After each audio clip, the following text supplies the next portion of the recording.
All right, we're still on the lake as usual. Plans etched in jello like ours are. We found a really neat stop, and I'm going to post a bigger video later. But Gary's going to tell us a little bit about this place, and then we'll come back in a couple of days when they've got everything set up. Gary? Hi, my name's Gary Snow. I'm with MHA Tourism, the Mandan head out to Arikara people, and we're the tourism group for the state of North Dakota. What you see in the background here is what they used to live in on the Earth village of the Mandan Arikara Hedata tribe.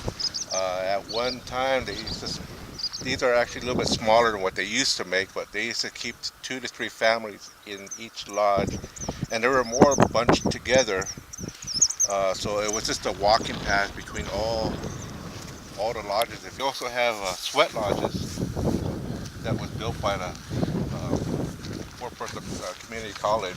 Oh, okay. Um, Let's see if I can get a little closer in on those. Oh, yeah. There we go. so that's what they would go sweat in. They would do their prayers. Pretty much what it was is you suffered for your prayers, and it helped you out and it cleaned you out. Right. So that Right. was the meaning behind your sweat lodge. In the background where you see those little tripods there, that's where they used to dry their meat, dry their corn, I see. and there was other sources that they used, fish, did a lot of fishing. They were fishing people. Gardeners, we have where they used to plant sunflowers, squash, corn. So we got a little bit of stuff growing down at the garden here, which is they have Herata corn, Mandan squash. They were able to find some, Oh, wow. and but they used to keep all their dry stuff kind of like in a bunker in their lodges to be packed down on the ground, I see. and it would stay for a long time. Uh, But the purpose mainly was told to me was that in case they got invaded by another tribe, they didn't know where their food source was, ah. so they always kept it underground. Plus, it kept it nice and cool. And So, what would the temperature in the Earth lodges be, kind of average?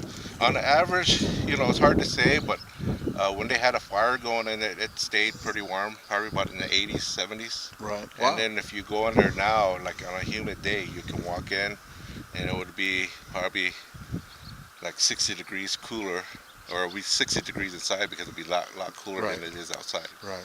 Well, I noticed the lodges looked like on the top of each one of them, there may have been like a cap that was probably to allow smoke out and Yeah, and then that cover, sort of but issue. those are also bull bolts.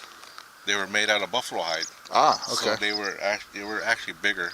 Hmm. So a person they can go out and swim across the river as they were moving along. So there was a lot of things that they did back then, and I wish we had the displays up because we had the old type farm equipment that they Right. use. They use part of the deer horns as like a rake. Now, these are the displays you say you're going to be putting back up in a couple of days? Yes. Okay.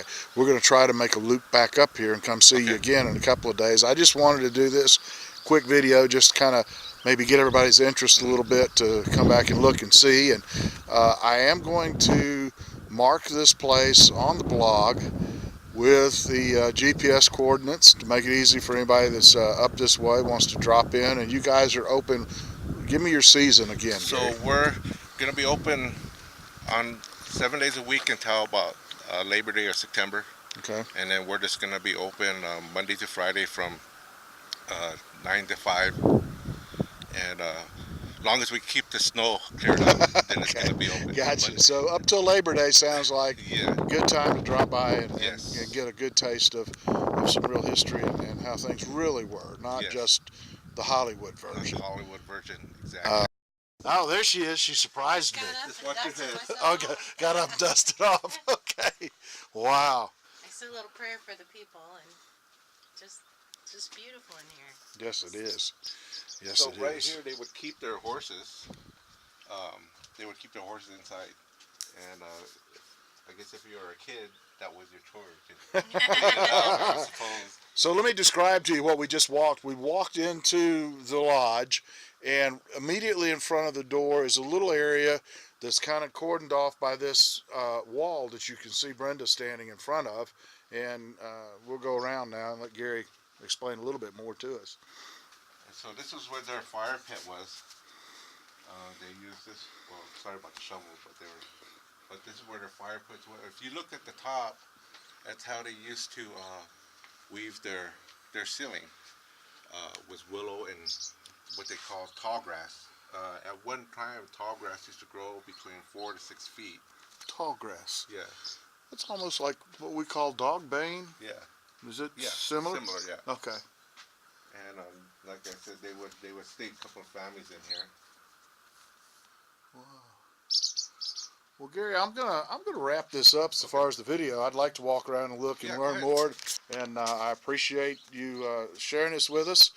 And we're gonna come back in a couple of days. Okay. Probably be, what day is this? This is Sunday. Father's Day. Yes, Father's Day. that's right. Duh, all that. But we'll probably make it back like about Thursday or so, and Okay. then we'll do some more. Okay, So sounds thank good. you very much, Gary.